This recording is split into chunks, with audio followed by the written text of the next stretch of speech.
web novel because that's web novel. Web novel. Web novel. So my pen name is just my name, so Gowan Jack Sherwin, JKS, and manga is just Japanese works. That was just what I was into at the time, so just put them both together. It's a pretty difficult question because my nickname before was corny, which is translated into crane, and the adjective hideous is just something I picked up from the past. Yeah. I'm called Guilty 3 because Guilty 1 and Guilty 2 were taken. My pen name comes from a character I made for Dungeons & Dragons about 15 years ago. I was a music teacher in China, and then just wrote web novels on the side. So I was a student, so I'm still 21 years old, so I've been writing for 3 years, so I was in the last year from high school, just finished, and then I jumped straight into writing. I was a game writer and narrative designer.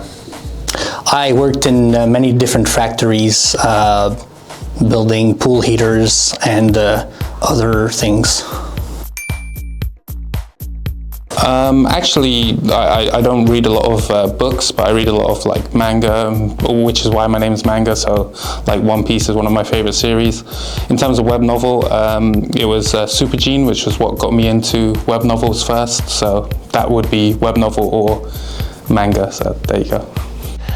The Percy Jackson writer is Rick Riordan, and I really like him though. Yeah. Probably Stephen King. Well, yes, I do have a favorite author, Stephen King. I think it's just when I was reading, it was looking for certain stories. So I'm always looking for a type of story.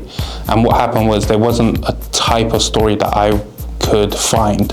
So I really like reincarnation stories. And my first story I wrote was a dragon reincarnation story because at the time I couldn't find anything that was like that. So it's just what I like and what I couldn't find. I liked Pokemon in the past, so it's like Pokemon. The story is related to like taming monsters, so it's pretty easy to tell that I was inspired by Pokemon and trainers and stuff like that. The first story I wrote when I was 7, and it was about me and my friend fighting ninjas. It was quite a long time ago. I picked up a series of books that I didn't like how it ended, and I decided to write an extra ending for it, a short story of about 40,000 words. Biggest challenges would be finding the time in the day. Everything is an excuse not to write. So it's like going to the shop, oh, I need to do this, oh, YouTube, let's watch this on videos and stuff like that. So the biggest challenge is finding time to write. I think the biggest challenge was when I killed like some characters that my readers loved, so they tried to abandon me, like kick me out, stuff like that. So it was pretty harsh from them and from me, because I wrote it a little bit that people hated, which was intended, but I didn't expect it to be that bad. So I was down for a few days. Felt like, oh, I might have done something wrong, but in the end it was a pretty good decision, I think.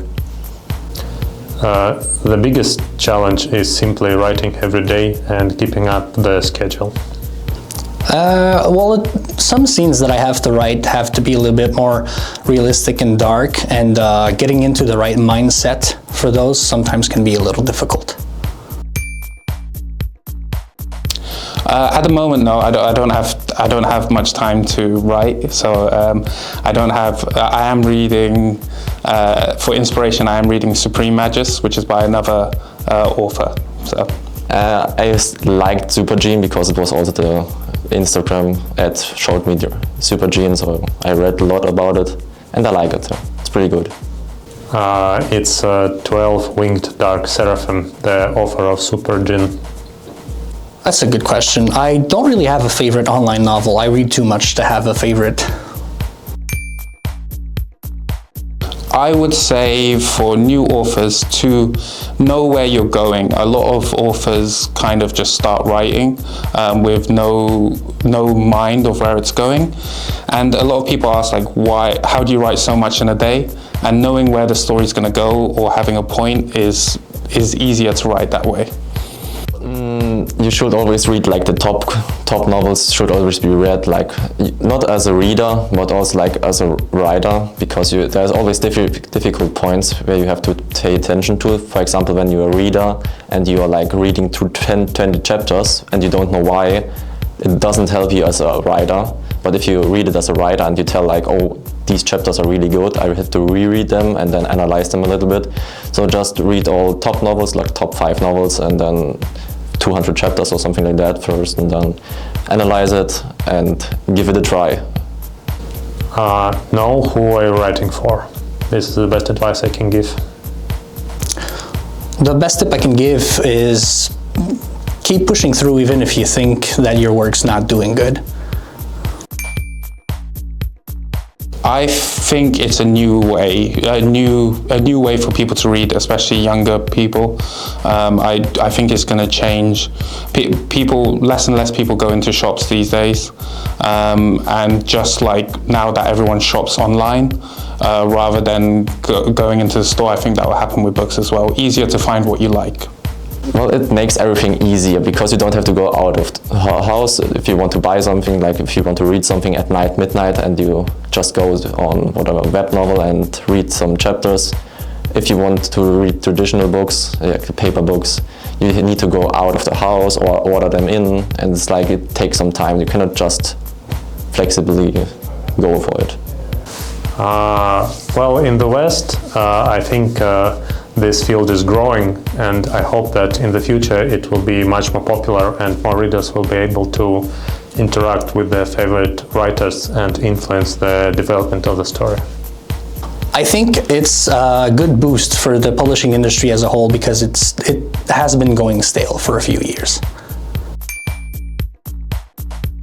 One of my readers flew from America and came visit me in England, so he left a really sweet impression.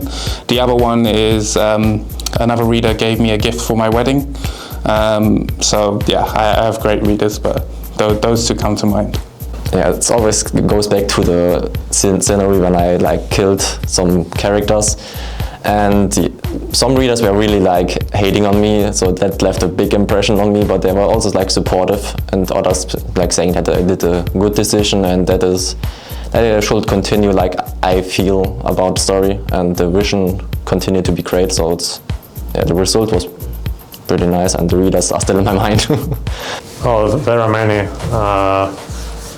I have a reader, Noble Queen Bee, who did a lot for my fan community. I have a reader called Isa, who created an amazing fan wiki. I have a reader called Catfin, who draws fantastic fan art. And there's also a guy called Griffin, who composed a whole soundtrack for the novel. So there are many readers who I remember and who impressed me a lot. I have a few readers that left good impressions on me through their comments and how they constantly come back to the chapters. Keep reading JKS Manga's books.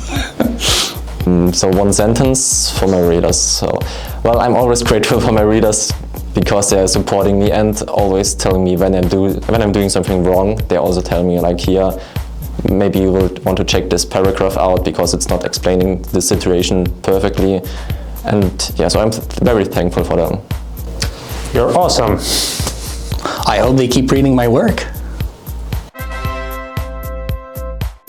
Well, I mean, I would recommend WebNovel because that's what happened. That's what I started on, and that's how I got to where I am. So, of course, I'm going to recommend how I started my writing career.